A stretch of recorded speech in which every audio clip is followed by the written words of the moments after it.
What's going on, it's the RapNerd, and I just got done watching Late Night with the Devil on Shudder.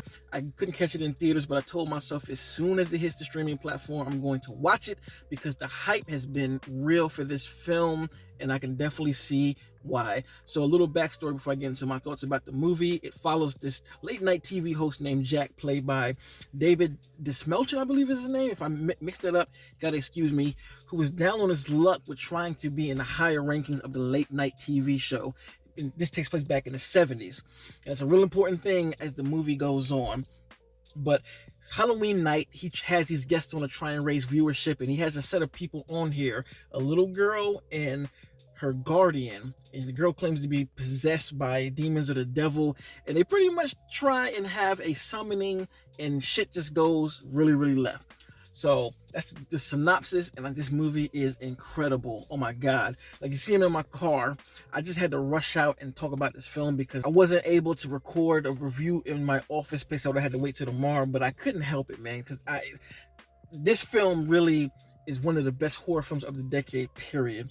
First of all, I'm sitting in my seat watching this, having no idea where this film was going, and to be like that in a horror movie is one of the best positions that you can be in. This film is equally funny. It has its scary moments. It has its jaw-dropping moments that just really, you have to see it to believe it. Like, I can't tell you what goes on. You really have to sit down, watch the film, and just indulge in it because it takes you places that you don't expect. So one of the great things about this film is the cinematography, man. The choice of having it look like it's on TV and you're the audience watching it live was a great way to do this film. What makes this movie so unique as well is, like, you probably could call this a found footage movie because of the way it's shot. Like, it's shot from a camera operator's standpoint of view, like the way the angles are on all ends, because what it does that's so clever is when it's the actual TV show, it's in that 4:3 box ratio, so you're clearly in the shoes of watching this on late night TV back in the 70s. But then when you switch to like behind the scenes, because what they'll do is you'll see the show and it'll cut to like commercial, and they'll go behind the scenes and you get the talk about getting the show together. But what it does here is the aspect ratio expands and it's in black and white to help you differentiate what's going on. And as the night just continues and continues, oh my God, what a film this is. This is one of those movies that you can watch with a group of people and it would be a fun ass time. But it's not just a popcorn flick. It has a lot of different layers to it and different things in the imagery and the story that amalgamate to the ending of the film, that's peppered in such a way that if you aren't really paying attention, you might not know or be able to understand what happens at the end. I had to sit back here and think, like, wait a minute, what's going on? Because the movie opens up giving you a whole lot of information via expositional dump, but the way they figured out how to present that was genius. Yes. There's nothing wrong with exposition, right? But it's just finding ways to make it interesting and make it make sense in the story. So they give you so much at the beginning that it plays its way out throughout the film.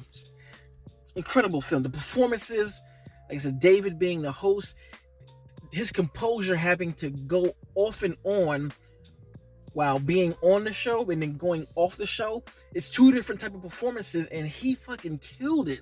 Being able to be the host that's charming and funny and all of these different things, to going on behind the scenes to kind of changing his mood to kind of like a scumbag in a sense, and watching his fear continuously grow as the night gets crazy. The girl who's possessed, I think her name is Lily, from the jump, when she walks out on stage, you are instantly creeped out. Like, I'm watching her walk out and she just, something about her face, her facial expression is terrifying. I'm looking like, and it's funny because they cut to another character and you even see him looking at her like, the fuck is going on? And there's even little comments in the back that you hear from the audience saying different things. Fantastic film. Oh my God, what a movie, man. This film was phenomenal. I don't even want to say much because I don't want to spoil it for anybody who hasn't seen it. I don't know how many folks saw it when it was in theaters, but if you have Shudder, or if you're interested in this film, Just get Shudder for a month. Shudder's only like $6 a month for the subscription. Get it just to watch this movie. As of right now, this is my favorite horror film of the year. We'll see if it's going to be top, but god damn, I loved it. If you've seen Late Night with the Devil, let me know in the comments what you thought about it. This was well worth the wait. The hype is real, and it all in all just worked out for me in every way possible. I have zero complaints about the movie. So for this kind of content, make sure to like and subscribe, and if you already are subscribed, thank you, and until next time, peace. RapNerd Productions, no capping, that's word to mommy.